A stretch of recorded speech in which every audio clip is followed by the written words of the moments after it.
1978, Los Angeles. A young woman named Cheryl Bradshaw is standing on the set of The Dating Game. She's smiling, holding 3 cards with 3 bachelors on the other side. Bachelor number 1 is a photographer.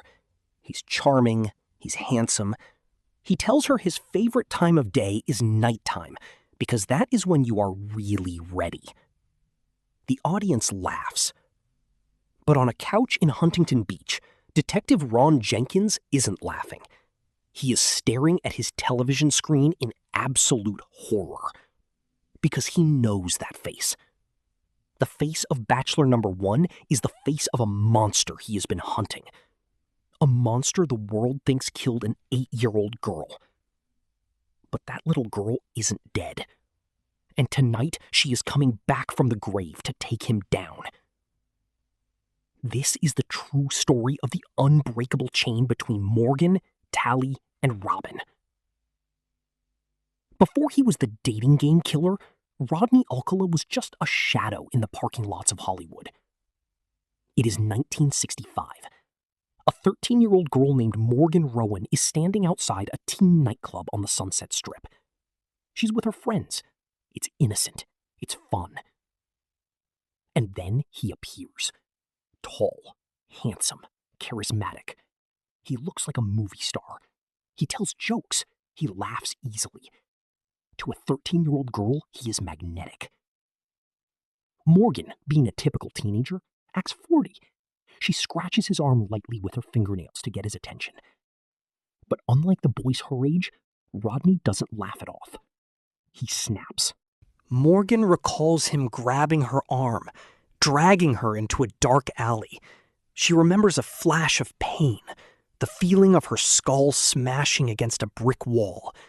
And then, nothing. Blackness. When she wakes up, a massive industrial dumpster is pinning her to the ground. He had pushed it onto her chest. She is trapped, alone in the dark. She screams until a couple finds her, pulls the dumpster off, and saves her life. She is just a child. She doesn't tell her parents. She is terrified. She buries the trauma so deep, it becomes a ghost. 3 years pass. It is 1968. Morgan is now 16. Her family is about to move to New York.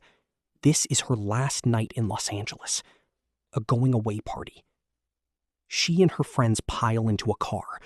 She sits in the back seat. The driver's door opens. She looks up. It's him again. Rodney. He slides behind the wheel. Morgan is frozen. She doesn't scream. She doesn't jump out. The social conditioning of the 1960s, the politeness, the fear of making a scene, keeps her silent. She thinks, maybe I'm wrong. Maybe it's fine. It is not fine. Rodney drives them to his apartment in Hollywood. He locks the door. Morgan watches his face change. She describes it as a transformation. His skin turns purple with rage. He takes off his belt and wraps it around his fist. She remembers trying to be brave. You can't keep me here. He punches her directly between the eyes with the belt buckle. She falls to her knees. He shoves the belt into her mouth, cutting off her airway. He ties her hands with a necktie. He punches her in the stomach until she vomits blood. He breaks her ribs. She later tells reporters, I wasn't praying to live. I was praying to die.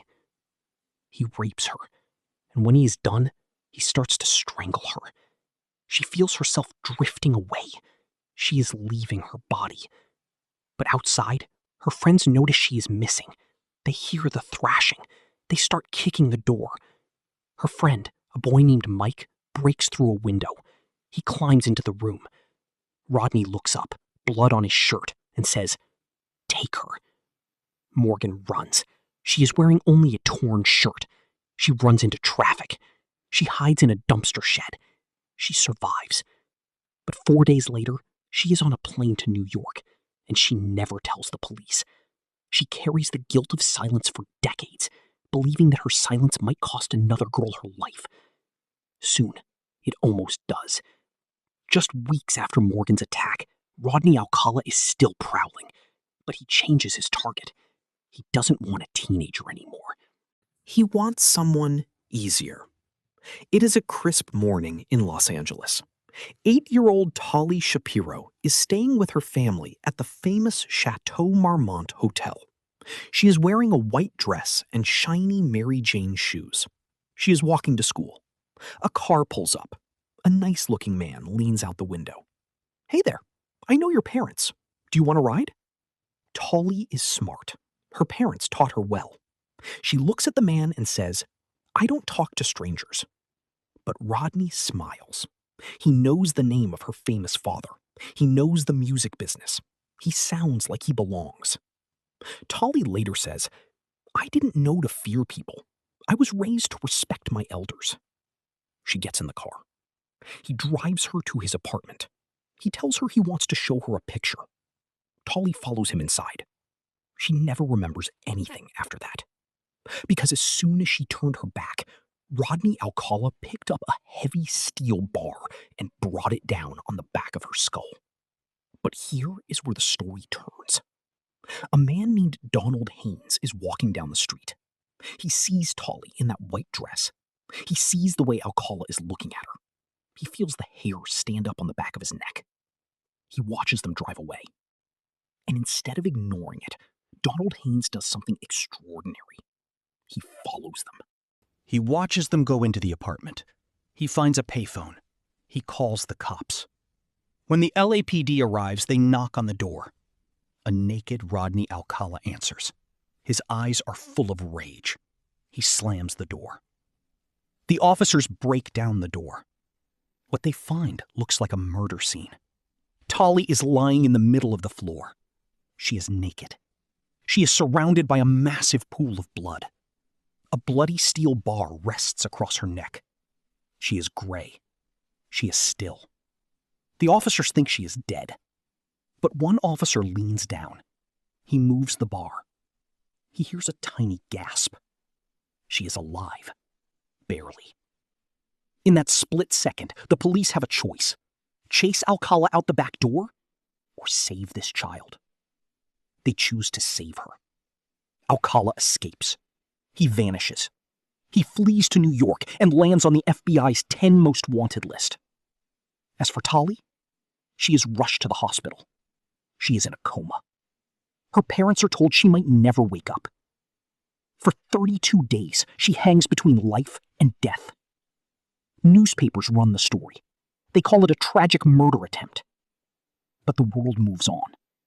They assume the little girl in the white dress is gone. Morgan Rowan, sitting in New York, reads the newspaper clipping a friend sends her. She sees the photo of Rodney Alcala. She reads about the 8-year-old in the white dress. Morgan breaks down. She is consumed by guilt. She thinks, if I had spoken up after he attacked me, he would have been in jail. I could have saved that little girl. Morgan doesn't know it yet, but Tali is not dead. And one day, they will save each other. For the next decade, the 1970s, Rodney Alcala lives a double life. He is a fugitive, but he is also a university student. He studies film, he studies photography. He is charming.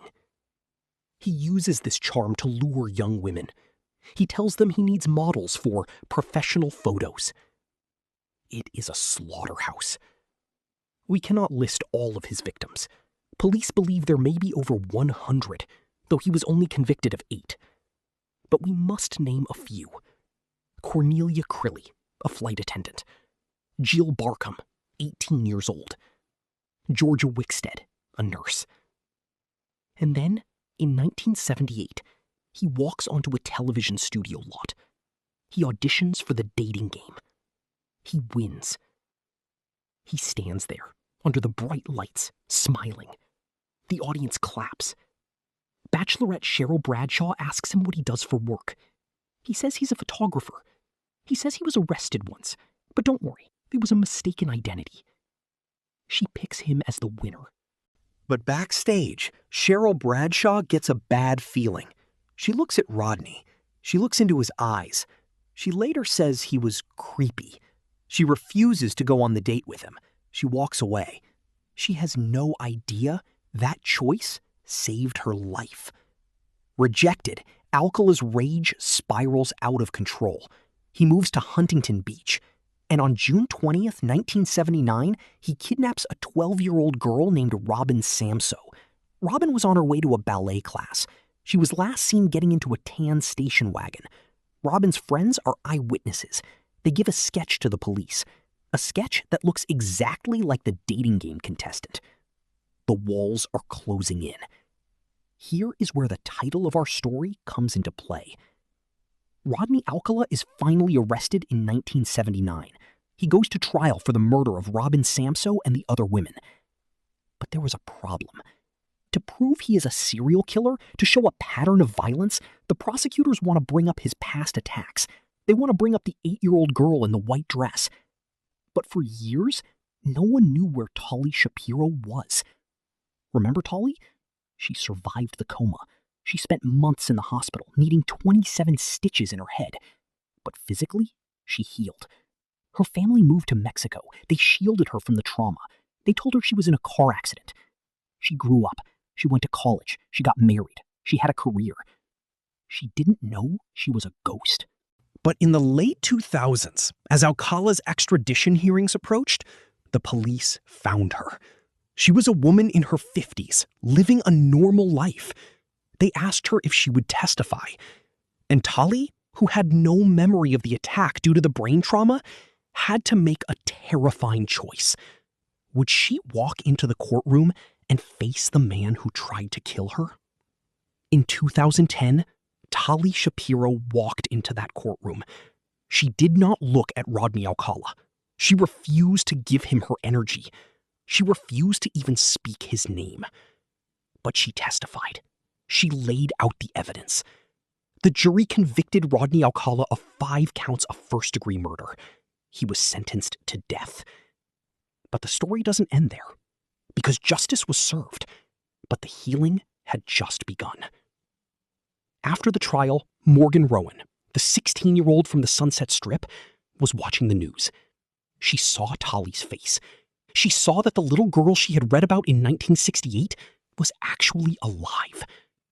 Morgan, now a grandmother, was still carrying that guilt. For 40 years, she had blamed herself for Tali's attack. She found Tali on Facebook. She wrote a message. She poured her heart out. "I am so sorry. I should have done something. This is my fault." Tali Shapiro wrote back, and she didn't write words of anger.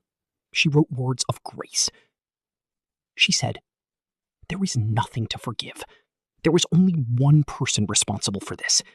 He is pure evil." They began to meet for lunch. They live a few hours apart in California. They became chosen family. Morgan told reporters that Tali has taught her how to stop being a victim. Tali says, "She's the sister I always wish I had."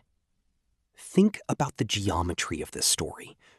Morgan was attacked in 1965. She stayed silent. Tali was attacked in 1968. She survived against all odds. Robin Samso was murdered in 1979. Her death finally brought the monster to light. If Morgan had spoken up, maybe Alcala would have been caught before Tali. If Tali had died, there would have been no survivor to testify in 2010. If Robin hadn't been taken, the police might never have caught him. They are 3 points on a triangle of tragedy and resilience. They are the ghost, the guilt-ridden, and the gone. Rodney Alcala died of natural causes on July 24, 2021, on death row. He never admitted remorse. He died as he lived, empty.